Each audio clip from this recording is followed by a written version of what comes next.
7 steps to get out of mental junk in just 3 days. Stoicism. There are thoughts that accumulate in us, like dust in a closed room. At first, they are just particles in the air, almost imperceptible. But over time, they cover everything. This is how what we call mental junk settles in: grudges we don't let go of, comparisons we repeat in silence, internal dialogues that never cease. They are not just bad memories. They are like heavy furniture we leave in the middle of the path, making every step we try to take difficult. And when we realize it, we no longer know if we are living or just trying to cross a minefield of thoughts. Seneca, in writing that it is not that we have a short time, but that we waste a lot of it, was not just talking about the hours that are lost, but about the attention we give to what destroys us. It's like watering a poisonous plant daily and expecting it to produce flowers we keep alive without realizing it. The root that poisons our peace. And the tyranny of unexamined thoughts is this: they govern us without us noticing, molding the tone of our days and the way we look at ourselves. Epictetus,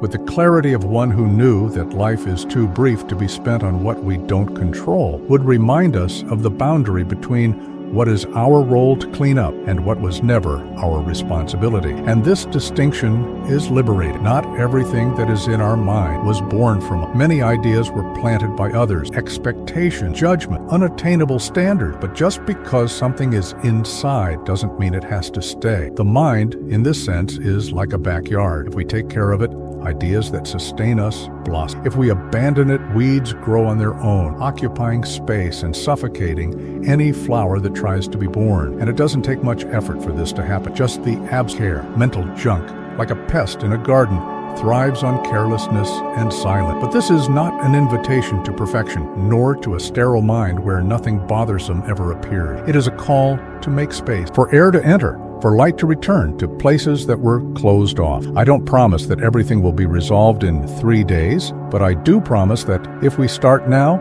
it will be possible to breathe with more ease. And sometimes that is the first step to living again, the invisible weight of internal dialogue. There are days when the battle begins even before we open our eyes. Still lying down, we feel the mind wake up as if someone had turned on a radio at high volume. Old memories, worries that haven't been resolved, phrases we repeat to ourselves like an echo. These thoughts are not fleeting. They remain, they linger, and little by little, they create an emotional minefield that we cross all day long. One false step is all it takes for something to detonate and take us back to that same point of pain. This internal dialogue is rarely kind. Often we are our own harshest critic, reprimanding ourselves for old mistakes as if they happened yesterday. A poorly made comment, a lost opportunity, a decision that could have been different. We keep every detail as if it were evidence against ourselves. But as Seneca reminded us, it is not death that we should fear, but never beginning to live. And living is not carrying the weight of all possible pasts in the present. The brain, when constantly fed by the same memories,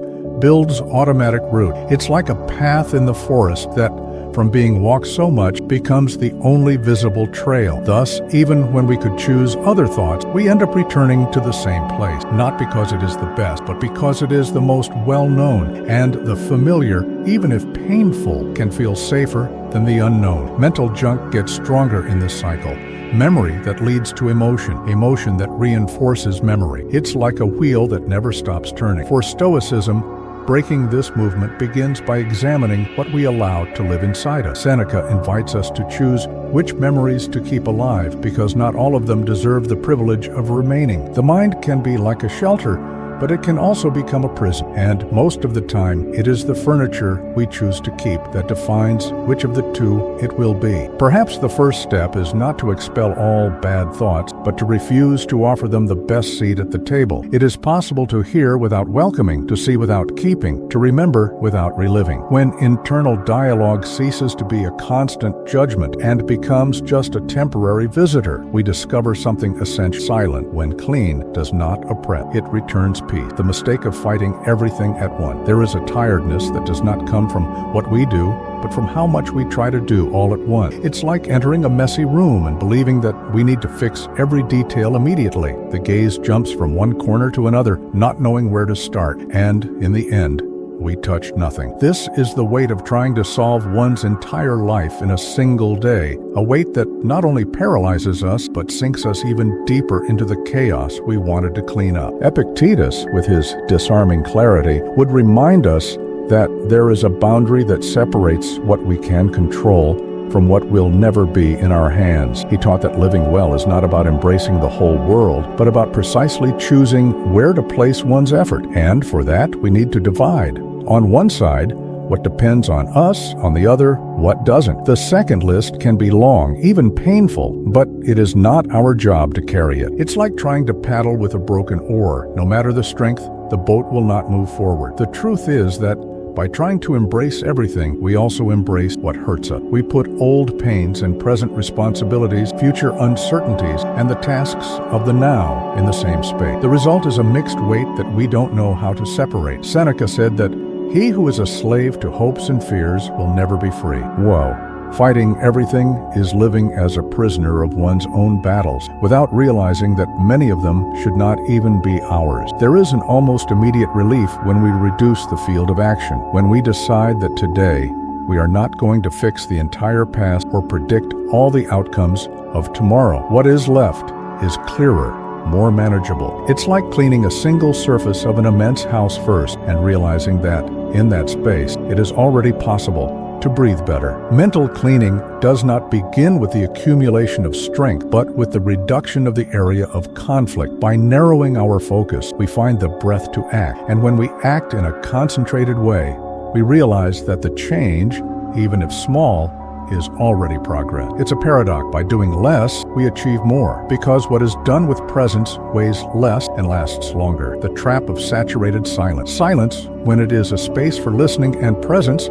can be a refuge. But there is another kind of silence, dense and heavy, that doesn't bring peace. It only smothers what needs to be said. It is saturated silence, where every thought accumulates with nowhere to go, creating an internal weight that grows in silence until it becomes unbearable. On the outside, everything seems calm. On the inside, the mind is like a room that has been closed for years, with still air and a smell that betrays what has been stored for too long. In Stoicism, quietness is not the absence of movement, but direction. It is the pause that allows us to act better, not the abandonment of action. When silence only covers up, it turns into a prison. It's like putting a cloth over stagnant water. What is there continues to rot, even out of sight. Epictetus would say that the mind needs channels for drainage, just as the earth needs rivers so as not to become a desert. This imprisoned silence happens when we fear the exposure of our wound, or when we believe that talking about them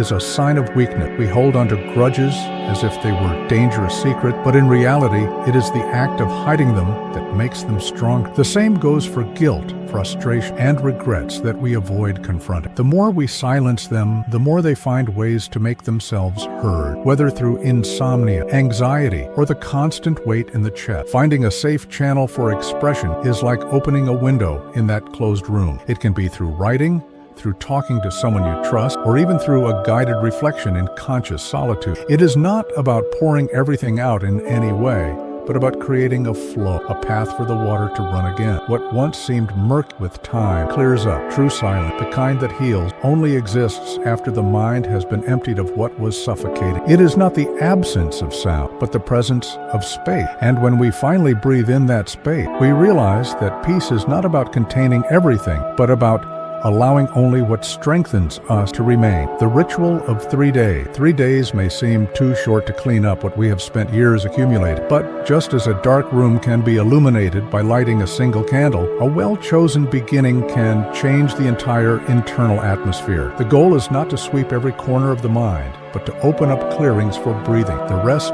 reveals itself with time. On the first day, the task is to remove one obvious mental weight, something that is so present that it has already become part of the scenery. It could be an emotional debt that is still collecting, a conflict we avoid facing, a simple task we have postponed until it has become a ghost. Seneca said that what is postponed is rarely lost, but almost always more difficult. Solving a single visible point is like removing the first stone from a dam. Flow change. The second second day is for reorganizing the internal space. It is not about thinking positive, but about replacing a recurring thought with something more solid, more aligned with what we want staying. Here, Stoicism offers simple keys, short phrases that weaken the power of harmful ideas. For example, when the mind insists on, "I am not capable," we can remember the words of Epictetus, "No man is free if he is not his own master." This exchange is not magic, but it is like planting a different seed in the soil of consciousness. The third day is the creation of a daily anchor, something small, repeated every day,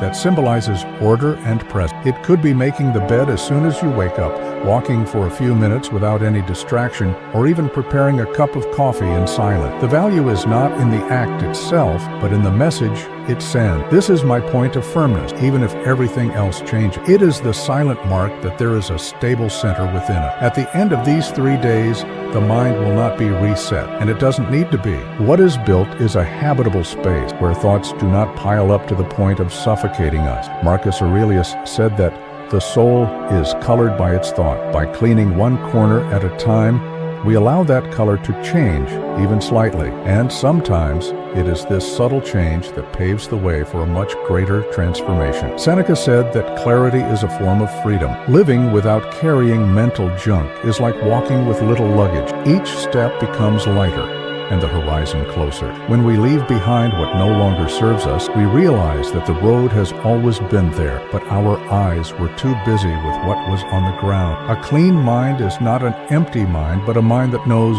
what deserves to remain. Marcus Aurelius reminded us that life is the color of our idea. This phrase echoes as a simple and profound reminder. We do not choose everything that happens, but we do choose what we allow to live inside us. We can be surrounded by noise and still maintain a quiet place within us, a point where presence is stronger than confusion. This discipline of thoughts is like a sentinel that guards the doors of the mind, allowing only what contributes to our strength to enter. Mental junk does not disappear on its own. It requires a conscious gesture, a silent commitment to clean one corner at a time. And when we do that, we discover something that was hidden. There was much more space to live than we imagined. Space to breathe, to feel, to be. The weight we thought was part of us was, in reality, just forgotten baggage. Maintaining the mind like a well-tended garden is not to show off to others, but to make it a good place to live in. A place where we can sit